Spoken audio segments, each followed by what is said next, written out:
You ever have this kind of day? You wake up and tell yourself, today I'm going to handle things better.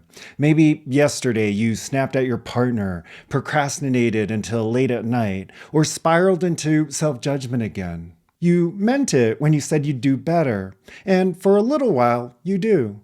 But then your partner makes a small comment, a coworker sends a snarky email, or you just get overwhelmed by everything on your plate. Before you know it, the pattern returns. You react, you withdraw, you say something you regret, or you find yourself mindlessly scrolling or snacking, numbing out. And later that night, as you lay in bed, it hits you. I promised myself this would be different. You didn't want to fall into the same trap again. You really thought you were past this. So why didn't anything change? That's what we're talking about today. Because the missing piece isn't just effort or wanting it badly enough. It's something quieter, but far more powerful: intensity. And I don't mean pushing yourself harder. I mean showing up in those moments when it matters in a way most people never do.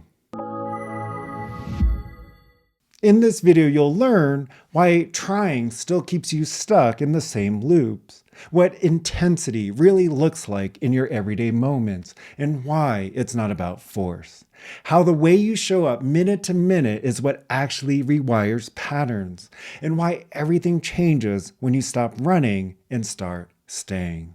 Let's talk about what actually happens day to day. You say you're going to be more patient, but when stress hits, you don't even notice the tension building until you're already snapping. You say you want to be more grateful, but when you sit down to journal, you rush through it. 3 bullet points, no feeling, just so you can check the box. You say you'll be calmer, more grounded, but when the discomfort shows up, when someone says something hurtful, when uncertainty creeps in, you escape. You turn on Netflix, you scroll, you justify, you push it away. This is what most people call doing the work, but really they're visiting the work. They show up until it gets uncomfortable, until it asks something more of them. And then they slip back into habit. And here's the hard truth. You can't create new wiring when you only flirt with new ways of being. Change doesn't happen because you say you want to be calm, confident, or loving.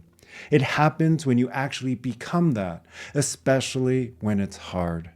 So let's be clear about this. Intensity isn't about pushing or forcing. It's about being willing to stay when everything in you wants to leave.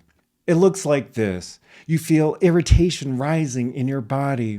Instead of reacting or distracting, you pause, you breathe, you stay connected to the heat and tension. You feel it fully without needing to dump it onto someone else. You notice yourself zoning out during a conversation. Instead of nodding and pretending, you gently bring your attention back to what they're saying. You listen, not just hearing words, but actually letting them land. You sit down to write your intentions. Instead of rushing through, you slow down. You picture what you want. You allow yourself to feel what that version of you is like right now in this moment. That's intensity. Not because it's loud or aggressive, but because you're bringing all of yourself to the moment.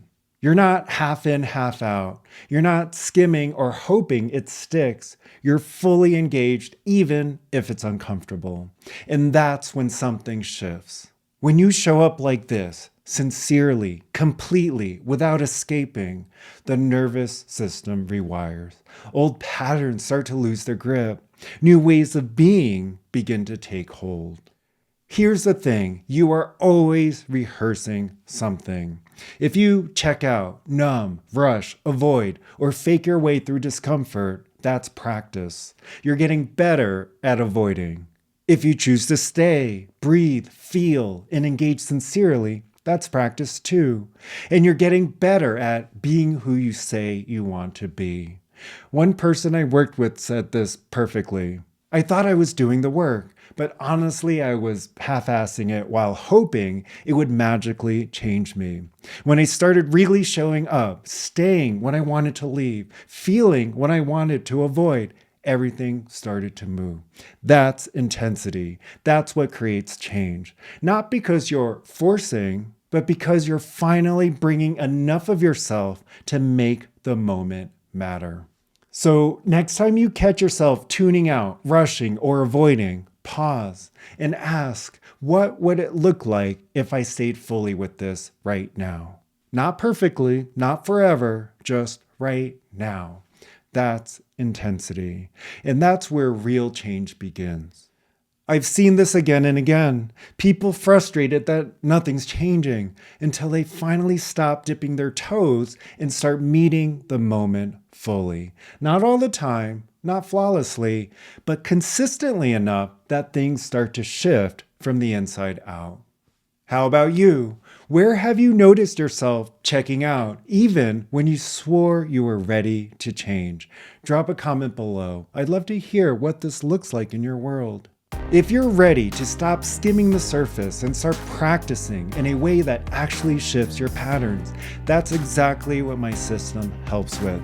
It's about training intensity in a way that makes being calm, clear, and steady your new normal.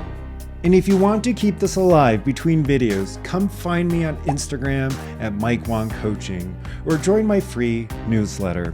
I share quick, simple insights each week to help you stay connected to this work. Thanks for watching, and I'll see you in the next video.